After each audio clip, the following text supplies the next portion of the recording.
క్రైస్తవ మతం మారిపోతే స్లావరీ పోవాలి కదా.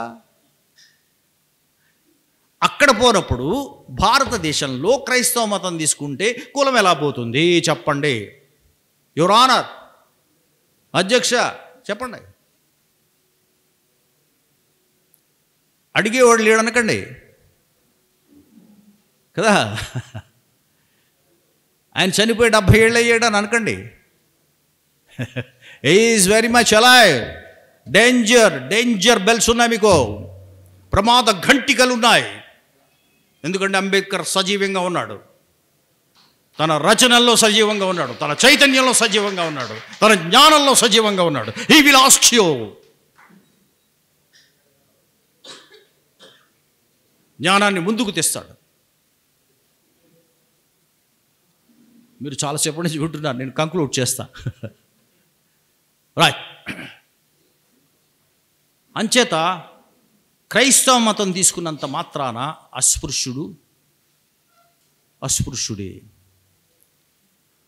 అస్పృశ్యుడి యొక్క తొలి వేదనని రాసినవాడు కదా, తన అస్పృశ్యత ఎంత ఘోరంగా ఉంటుందో రాసినవాడు, తన పెయిన్ గురించి రాసినవాడు పేరేమిటి?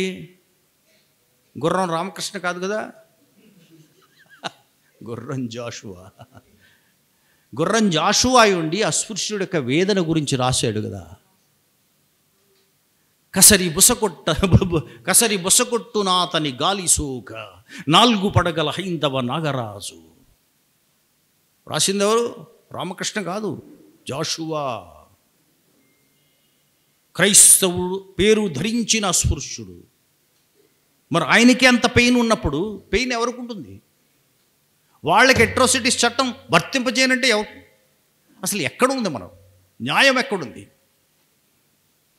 నువ్వు రిజర్వేషన్లు ఇవ్వనంటావు, అస్పృశ్యుడి చట్టం, అట్రాసిటీస్ చట్టాన్ని అన్నాడు. కాబట్టే కదా మీ ఇష్టం వచ్చినట్టు కొడుతున్నారు మీరు.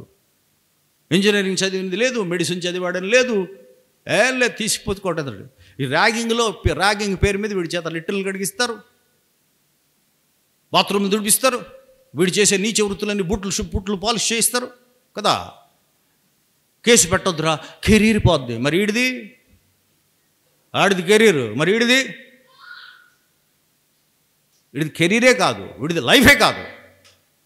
ఎంత ఔదార్యం ప్రిన్సిపల్స్కి, విద్యా వ్యవస్థకి ఎంత ఔదార్యం. సో మీరు మన్నిస్తే ఈ దేశంలో ఉండే దళిత క్రైస్తవులకి క్రైస్తవ బోధకులు ఏం బోధిస్తారు? ఎందుకు అలా భయంగా ఉంటారు? సో ప్రభుత్వంలో ఎవరుంటే వారినే దీవించు ప్రభువా, వారు నా మృతి మీద వెక్కి తొక్కిన వారు ఏమి చేయుచున్నారో వారు తెలియదు ప్రభువా, వారిని క్షమించు. Right okay. ఇప్పుడు ఈ 60% కాకుండా 40% ఇతర వర్ణాల నుంచి వచ్చిన క్రైస్తవులు ఉంటారు. వీళ్ళతోనే ప్రాబ్లం. ఏదో ఒక పొలిటీషియన్ చేతిలో బైబిల్ చూస్తారు, వాళ్ళ అమ్మగారి చేతిలో బైబిల్ చూస్తారు కదా, వాళ్ళ చెల్లెలు గారి చేతిలో బైబిల్ చూస్తారు,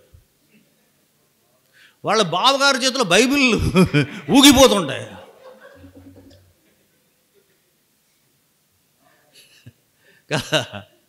దాంతో మన క్రిస్టియన్ వారికి వేసుకోకపోతే ఎవరికి వేసుకుంటాం?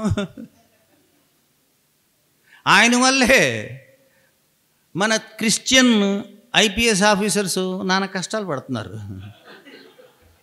God bless you.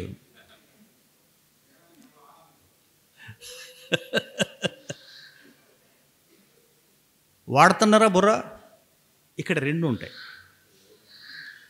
ఈయన ఏమంటున్నారు మీరు, ఈ అస్పృశ్యులు వాడలో ఉండేవాళ్ళు అంత పెద్ద ఆయన పార్టీ పెట్టిన మా క్రిస్టియన్ అని అంటున్నారు కదా. ఆయన ఎప్పుడన్నా వాళ్ళు మా క్రిస్టియన్స్, నేను వాళ్ళలో నేను ఒక్కడనే, నేను దళితుడిని అన్నాడు ఎప్పుడన్నా? 100 ఏళ్ల క్రితం గురజాడ అప్పారావు గారు అన్నారు, మహాకవి, మంచి అన్నది మాల అయితే మాలనే నగుదున్ అన్నాడు. ఒక్కనాడైనా అన్నాడా మాది గౌదున్ అని అన్నాడా? అవలా. మరి ఏంట ప్రేమ?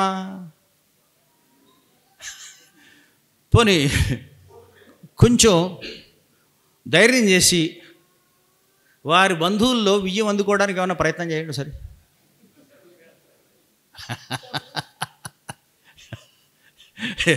అసలీ కడప కడప సార్ కొంచెం కష్టం సార్ కదా. ఇది ఈ సైకాలజీ అంటే యు ఆర్ ట్రీటింగ్ హిమ్. నన్ను అందరూ ఏమనుకుంటున్నారు, మీరు ఎవరంటే చెప్పమంటే మీరెవరు, హూ ఆర్ యూ అంటే మీరేమన్నా అన్టచబుల్సా, మీరేమన్నా పేటలో ఉంటారా, లేకపోతే మీరేమన్నా సజ్జులు, చిచి చిచి వీఆర్ క్రిస్టియన్స్. ఇదే స్టేటస్ అని మీకు మీరు అనుకుంటున్నారు. క్రిస్టియన్స్ అంటే మీకు స్టేటస్ అనుకుంటున్నారు, కానీ అదే పేరుతో వచ్చి పొడుస్తున్నాడు, చంపేస్తున్నాడు.